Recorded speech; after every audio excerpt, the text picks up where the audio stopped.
Here I am in the Grand Wagoneer Overland concept at Easter Jeep Safari 2023. This is a really nicely appointed Grand Wagoneer. It has the second and third row removed, nice little lounge back there. The third row sunroof removed. That is a hatch that goes up into the Red Tail Overland Skyloft camper tent thing. Pretty sweet, weighs about 300 pounds. You do notice it up there. This thing does have a little bit of sway. It is on the original air suspension. The way they snuck 35s under this was chopping up the fenders and wedging them in, basically. So it's identical drivetrain and powertrain under this thing, and it drives as such. It's got really cool graphics, has a new front fascia. I think they put a winch on this one, and it's got 35s and a nice tent. Can't complain. So this would be a really good overland travel vehicle for 2 people up top and 2 people here, because they took out all the other seats. Pretty sweet setup.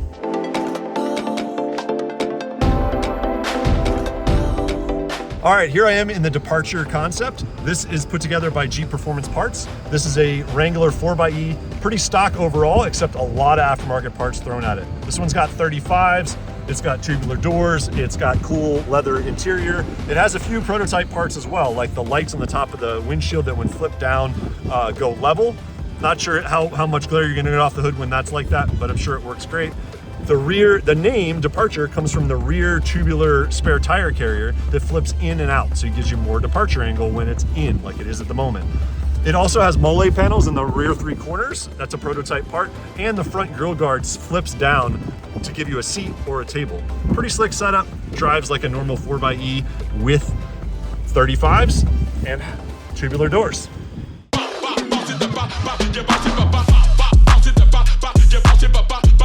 All right, I'm in the 78 Cherokee concept here at Easter Jeep Safari 2023.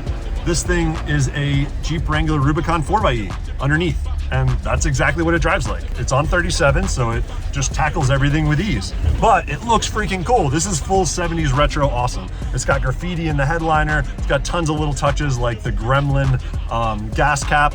It has carbon roof that looks lowered a little bit because it is a little thinner than the factory roof. The front end is kind of a graft between a modern Wrangler and a 78 Cherokee. Overall, it is just oozes with 70s style and is by far the coolest looking concept here at Easter Jeep Safari this year.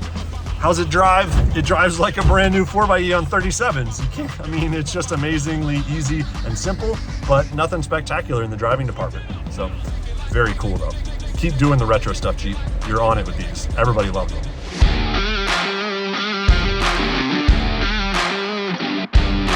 All right, what's it like to drive the 392 Scrambler? It's awesome. The thing's on 40s. It's got a big old Hemi V8 and it just crawls. It's got 400 pounds less than the factory version of this, which would be a 4-door 392 Rubicon. It's got all the bells and whistles with the lockers and the sway bar disconnects and all the fun toys for off-roading. And yeah, 40s. I mean, come on, lightweight 40s, lots of power, good times, and it looks cool, and you can hang a leg out the door.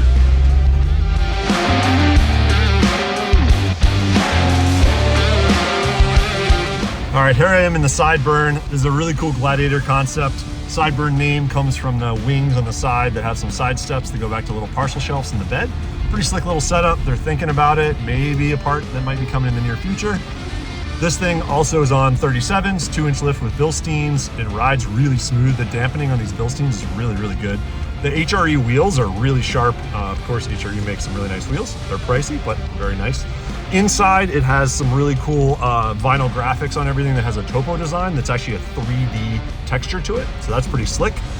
And it's a bright green color. So I'm not sure what this green's called. I don't think it has an official name, and it also has the half doors. Half doors are pretty slick. I'm not sure I would spec it that way if I bought one, but they are really, really fun when you're out here and the weather's nice. But as you can see, it's snowing. Not so nice at the moment.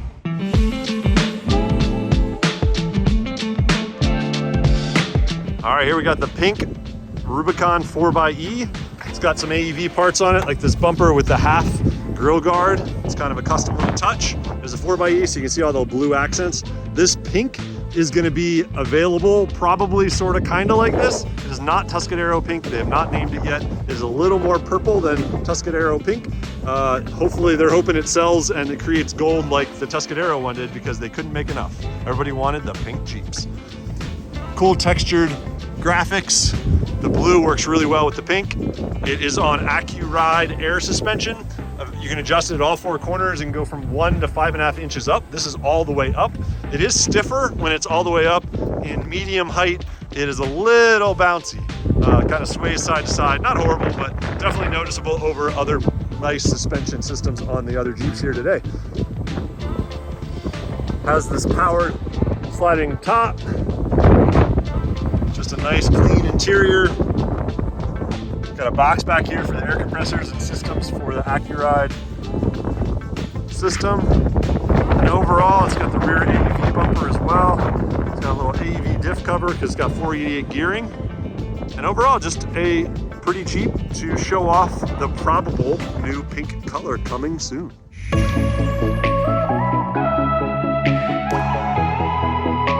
Magneto 3.0. This is the last electric Jeep Wrangler concept that Jeep's gonna come out with, because next year we get the electric Recon. They'll have it chopped up and all kinds of cool stuff on it, is what we hear. This one this year has 650 horsepower, 900 pound-feet of torque, and it goes. Remember, this has got a full Evo long arm kit, king suspension, door's been opened up, windshield's been raked back, interior's different color. Of course, we still got lots and lots of blue, but it is a manual. Yep, 6-speed manual. It's got a third pedal. It is really weird to drive an electric car with a 6-speed manual transmission, but it works just fine. You can drive it in any gear. Third works great for all around everything. Second, third, fourth is really all you need. The other gears are kind of ridiculous, but gearing down when you're off-road is super helpful. And yeah, thanks Jeep for making cool stuff. Keep making them. Thanks so much for letting us drive them and experience all the toys and the technologies and testing that you guys are doing to bring us electric technology in the off-road space.